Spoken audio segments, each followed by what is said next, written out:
Hi friends, welcome to Harilatha's garden. இன்றைக்கி இந்த வீடியோவில் டெரஸ் கார்டன் அப்டேட் தான் பார்க்க போகிறோம். இது வந்து பார்த்திங்கன்னா பன்னீர் திராட்சையில் இந்த டைம் நிறையவே காய்கள் வச்சுருக்கு. அதே மாதிரி அந்த சைஸும் நிறைய கொத்து பார்த்திங்கன்னா நிறைய பெரிய பெரிய கொத்தாகவே வச்சுருக்கு.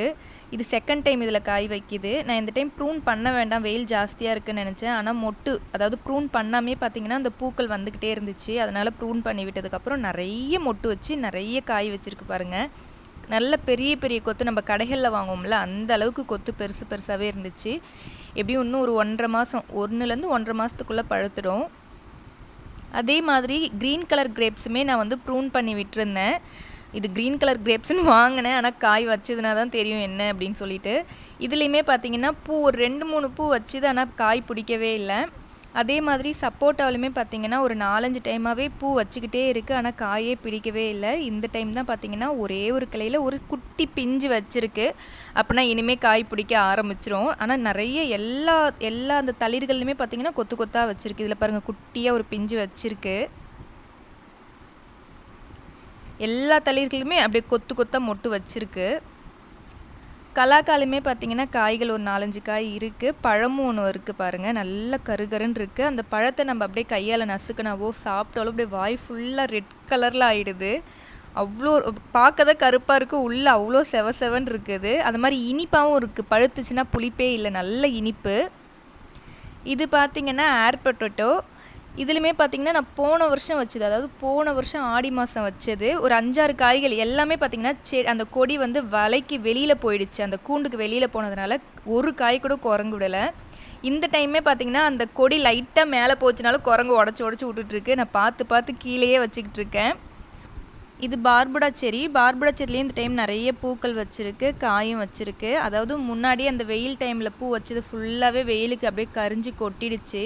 இப்போ இந்த 2-3 மழை பெய்யறதுனால மறுபடியும் பூக்கள் வச்சுருக்கு. லாஸ்ட் டைம் வச்ச பூவில் தப்பின காய் தான் இந்த பழம்லாம். மற்றபடி மறுபடியும் இப்போ அந்த பூவெல்லாம் கொட்டிட்டு மறுபடியும் நிறைய பூக்கள் வச்சுருக்கு. இந்த டைம் நிறைய பழுக்கும்னு நினைக்கிறேன். ஸோ நிறைய பழுத்த ஒன்று ஒரு லாங் வீடியோ போடலாம். நிறைய பேர் கேட்டுக்கிட்டே இருந்தாங்க, லாங் வீடியோ போடுங்க, அதை எப்படி வளர்க்கணும்னு சொல்லிட்டு. கண்டிப்பாக இந்த டைம் பழுத்தாலும் பழுக்கலனாலும் ஒரு லாங் வீடியோ நான் போட்டுடுறேன். இந்த வெயிலுக்கு செடி அந்த இலைகள்லாம் கருகிடுச்சு. இப்போ இந்த மழை பெய்யவே கொஞ்சம் தெளிவாக இருக்குது. இது ஒரு பன்னீர் திராட்சை. இதோட கொத்துகள் சின்னதாக இருக்கும், ஆனால் பழம் நல்லாயிருக்கும், இனிப்பாகவே இருக்கும், புளிக்காது. காயுமே பார்த்தோம்னா நம்ம சின்ன நெல்லிக்காய் சாப்பிட்ற மாதிரி தான் டேஸ்ட் இருக்கும். இது கிளி நாவல். இதுலேயுமே பூக்கள் வச்சுது, ஆனால் அந்த வெயிலுக்கு எல்லாமே கொட்டிடுச்சு. பயங்கர வெயில் இந்த டைமு. இப்பயுமே மழை பெய்யுதுன்னு தான் பேர். நைட்டு மழை பெஞ்சால் அதுக்கு ஈக்குவலாக டபுள் மடங்கே வந்து வெயில், அவ்வளோ வெயில் அடிக்குது. எல்லாத்துலேயுமே இந்த கொய்யாவிலுமே பூ வச்சுது, எல்லாமே கொட்டிடுச்சு. இந்த டைம் நம்ம டெரஸ் கார்டனில் பார்த்திங்கன்னா ட்ராகன் ஃப்ரூட் நல்லாவே காய்ச்சிருக்கு. நிறைய பூக்கள் வச்சுது. அந்த வெயிலுக்கு பார்த்திங்கன்னா பூவெல்லாம் அப்படியே ஒரு மாதிரி வெம்பி போய், சின்ன பிஞ்சாக இருக்கக்குள்ளே வெம்பி போய் கொட்டிடுது. அந்த மாதிரி பூவுமே குட்டி மொட்டாக இருக்கக்குள்ளே அப்படியே ஒரு மாதிரி மஞ்சள் கலரில் ஆகி கொட்டிடுச்சு. இருந்தாலுமே நிறைய ஒரு 7-8 காய் இப்போயுமே இருக்குது. அப்பப்போ ஒன்று ஒன்றா பழுக்க பறிச்சிடுறோம். இப்போ பார்த்திங்கன்னா ஒரு 7-8 காய் இருக்குது. 3 செடி இருக்குது. 3 செடியில் 3லேயுமே காய் வந்திருக்கு. அந்த மாதிரி அந்த உள்ளே இருக்க சதைப்பகுதி வெள்ளையாக இருக்கும்ல, அது இன்னும் காயே வைக்கல. அது வச்சுமே இப்போ 2 வருஷம் பக்கம் ஆக போகுது. அதுதான் இன்னும் காய் வைக்கல. மற்றதெல்லாம் அந்த ரெட் கலரில் இருக்கிற ட்ராகன் ஃப்ரூட் எல்லாமே வந்து காய் வச்சிருச்சு. எல்லாமே வலைக்குள்ளே வச்சுருக்கிறதுனால குரங்குகிட்டேருந்து தப்பிச்சிருக்காங்க. இது வந்து கமலா ஆரஞ்சு. இப்போ ஃபஸ்ட்டு டைம் வந்து இப்போ தான் காய் நம்மளுக்கு கிடச்சிருக்கு. ஏற்கனவே ஒரு டைம் காய் வச்சு அப்படியே கொட்டிடுச்சு. இந்த டைம் ஒரு 7-8 காய் வச்சுது, எல்லாமே கொட்டி 2 தான் இப்போ பழுத்துருக்கு. இது பார்த்திங்கன்னா லாங் மல்பெரி. இதுலேயுமே பாருங்கள் எவ்வளோ அழகாக இருக்குன்னு பாருங்களேன், பார்க்கவே அவ்வளோ அழகு. இதுவுமே பழுத்துச்சுன்னா நல்ல சக்கரை சாப்பிட்ற மாதிரி இனிப்பாக இருக்கும். இந்தாண்டெலாம் கொஞ்சம் ரைன் லிலிஸ் வச்சுருக்கேன். ரோஸ் எல்லாம் இப்போ தான் கொஞ்சம் தெளிஞ்சு வந்துக்கிட்டு இருக்குது. ரோஜா செடிலையுமே பார்த்திங்கன்னா துளிர் நல்லா வருது. அப்படியே பார்த்திங்கன்னா அந்த அடிக்கிற வெயிலுக்கு கரிஞ்சிடுது, ட்ரிப்ஸ் வந்துடுது. என்ன பண்ணுறதுனே தெரியல, அந்த மாதிரி தான் இருக்குது. கொஞ்சம் வெயில் கம்மியாக இருந்துச்சுன்னா கூட அந்த மழைக்கும் நிறைய தளிர்கள் வந்து நல்லா ஆகிடும். இருந்தாலும் இனிமேல் கொஞ்சம் கிளைமேட் மாறுச்சு அப்படின்னா நல்லா வந்துருவாங்கன்னு நினைக்கிறேன்.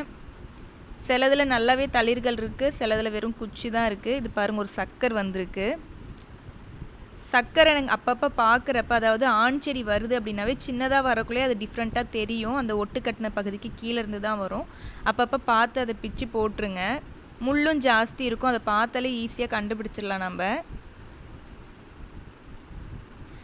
நல்ல தளிர்கள் வருது, ஆனால் இந்த வெயிலுக்கு அப்படியே பூச்சி வந்துடுது. இது பாருங்கள் எவ்வளோ சூப்பராக வந்திருக்கு. ஆனால் நுனியில் ஃபுல்லாக கருப்பாக இருக்குது.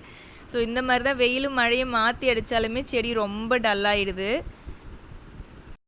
ஓகே ஃப்ரெண்ட்ஸ், உங்களுக்கு இந்த வீடியோ பிடிச்சிருந்தது அப்படின்னா லைக் பண்ணுங்கள், ஷேர் பண்ணுங்கள், மறக்காமல் சப்ஸ்கிரைப் பண்ணுங்கள். தேங்க்யூ.